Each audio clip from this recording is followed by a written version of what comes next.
Powergirl. Depending on your point of view, she's either famous or infamous for how she's drawn. Either way, she's the Supergirl of Earth 2, all grown up, and a member of the Justice Society. Does the new DC Multiverse Collector Edition live up to our hopes and expectations? Or is this Powergirl a bust? See what I did there?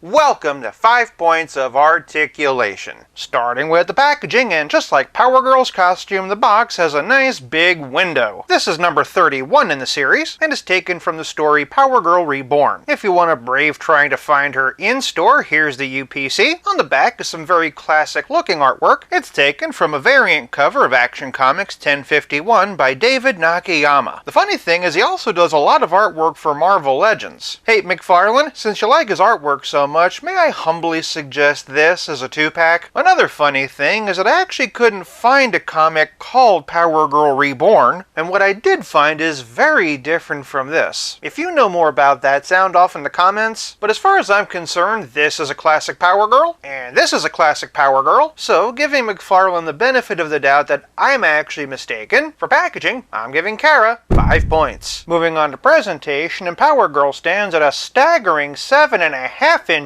or 19.25 centimeters, and shares tooling with Wonder Woman, which itself shares parts with Crime Syndicate Superwoman. Specifically, the arms, knees, and upper legs, and just the general frame, proportions, and articulation scheme. With each figure, McFarlane did update the forearms, in this case giving Kara the cuffs of her gloves. They also gave her new boots. This time some nice sensible wedges. There is a seam line though, and a couple of nice shiny gold buttons, which goes well with her shoulder pauldron. The waist cut's nicely hidden by this belt, so as diapers go, this one really works for me. They did add some seam lines running up and down the bodysuit. Being Powergirl though, we do need to address the elephant in the room, the fact that this is a famously buxom character. Long story short, the artist on All-Star Comics felt ignored by DC editorial. As an experiment, he decided to make Powergirl increasingly more voluptuous with each issue until they noticed. It took 8 issues. Since then, other artists and creators have kind of kept the running gag going, making it kind of a big part of the character. To my eye, the proportions here work really well. She's sufficiently larger than life, without distracting from the overall figure. With that out of the way though, I really want to talk about this face sculpt. This might just be the best female portrait we've gotten in DC Multiverse. Not only is this just a classically pretty face, she's coy and has a lot of personality. The eyes and the eyeshadow were particularly good. True, the hair might be a bit Karen-y, but in her defense, her secret identity name is Karen Starr. With no McFarlane'izations or cut corners, it really is like Kara stepped right out of the comics. True, she's a bit big, by which I mean her height, but that's more of a conversation for playability. For presentation, I'm giving Powergirl 5 points. Before we continue, if you're enjoying this video so far, do me a favor and give it a like. I put a lot of love into my videos, and your likes help more people to see them. Moving on to Poseability, and one of the biggest questions is how is that lack of diaphragm going to affect torso articulation? Starting at the top though, and her head's on a dumbbell joint, the hair does get in the way, but if you push the head back as far as you can and then push it up, it is a bit better. By contrast, again, this is straight and this is looking down. Powergirl does get a pretty good amount of tilt though, and of course all the way around. Moving down, she can raise her arms this high, which is very impressive. I was concerned that the shoulder pauldron would get in the way, but it's actually just a floating piece. As such, we get full rotation, as well as a bit of forward and back with a rotator cuff. Traveling down the arms though, and there's bicep swivel, double jointed elbows with a perfect DC Multiverse bend, and wrist balls that can swivel and hinge either up and down or side to side. Moving to the middle, and all of Powergirl's torso articulation is found at a ball joint in her waist. She could arch back this far, which for a flying character I'm very pleased with. For comparison, here she is standing straight. Of course, I know what you really want to see is her leaning forward. And while it's not earth-shattering, it is actually better than usual. For comparison, here's a Target Supergirl. So then, not only does it look better, it also works better. Even side to side isn't that different, but of course she can also twist. Below the bright red belt, and Kara has the standard McFarlane hips. She can kick this high, which is phenomenal, and just look at how far back she can go. As always, the twist isn't as good as it would be with a thigh cut, but it's there. Great bend on the double jointed knee, but in a shocking twist of fate, she has no toe articulation. It's not something that personally bothers me, and with her being on wedges, if it helps her stand better, matter, I'm all for it. Fortunately though, she does have ankle balls that can swivel, hinge, and like Power Girl's origin, going from being Superman's cousin to being an Atlantean to still being his cousin but with her brain wiped,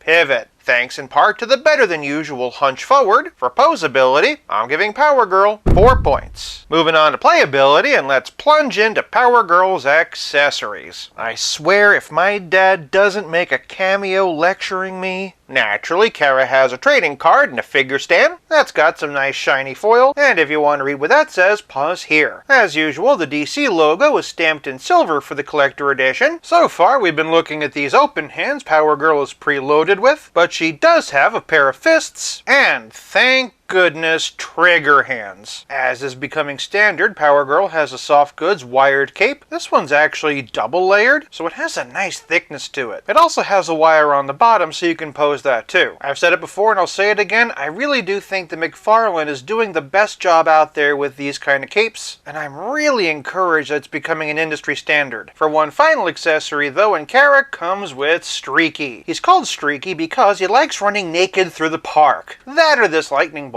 Streaky isn't quite as detailed or realistic as Ace, but has a sweet face with bright green eyes, and unlike most Superman figures, actually gets the S on the back of the cape. That's a really nice touch. But Playability is more than just accessories and caped kitties. It's also about how well your figure stacks up to others, and no one is more stacked than Power Girl. First things first, we gotta start with her best friend in the world, the Huntress. You might say the two of them are real bosom buddies. Okay, that was the last one. For some other members of the Earth 2 Justice Society, and here we have Robin, along with Alan Scott Green Lantern, Jay Garrick Flash, the Platinum Edition of Hawkman, the new gold labeled Target Wildcat. If you want a review of this guy, let me know in the comments. And while we wait for the rumored Silver Age version, Injustice 2 Dr. Fate. Of course, we can't talk about Earth 2 without bringing out old Prune Face here. For all the other DC Multiverse Superman bodies though, and here's Action Comics 1000 in both original and extra capey, Hush and Mullet versions. Actually gave Hush a slightly longer neck peg and I think it really helps. And lastly, DC Classic and Christopher Reeve. For a different Superman that Power Girl shares a very special connection with, and here's Val Zod. Hopefully this is the year we finally get a regular comic version. That said, Power Girl did have a fling with Hal Jordan in Justice League Europe, so here's a couple of Green Lanterns. But there was one very bizarre story where the Joker had a crush on her. He called her a veal cutlet, and I just need you to know that. Beyond that, I'm pretty sure I'm contractually obligated to bring out a couple of versions of Batman, so here's Nightfall and Hush. But for some of the most important comparisons, here's DC Essentials and DC Multiverse versions of Supergirl, as well as Super Karen from Injustice 2. I love your hair, and I want to talk to your manager! Also, if you're hoping to swap out Power Girl's head with one of your Supergirls, it's unfortunately way too big. Shifting over to Streaky, and here we have Crypto and Ace the Bat Hound. For a relative scale comparison, here's Supergirl and Streaky with Pizza Spidey and the Spectacular Spider-Man. And as always, here they are with Stealth Iron Man.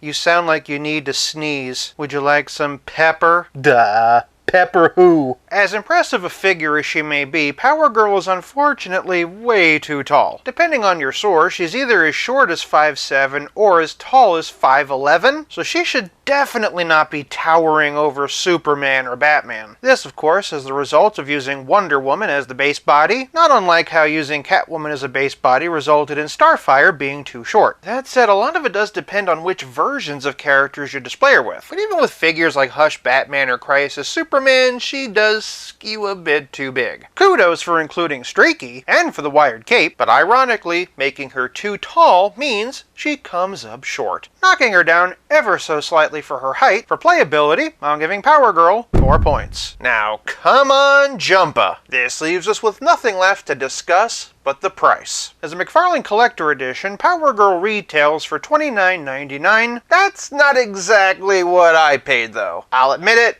I caved, and I went to the aftermarket. I won't tell you how much I spent, but I will say, don't be a boob like me. Ayy! Compared to her pal Huntress, who also had lots of new tooling and a wired cape, plus lots of accessories, including multiple faces, I'm a bit perplexed as to why Powergirl needed to be a collector edition. I'm not saying this isn't a good figure. What I am saying is that the characters and value from collector edition to collector edition is kind of inconsistent, and I can't help but feel like the only reason she's in the collector line is because McFarlane knows we'll pay more for her. Lots more in my case, but with pre-orders being sold out everywhere, $30 is going to be a steal if you can actually get your hands on her. Mostly due to availability, and for price, I'm giving Powergirl 4 points, averaging out to a still very good total of 4.4 out of 5.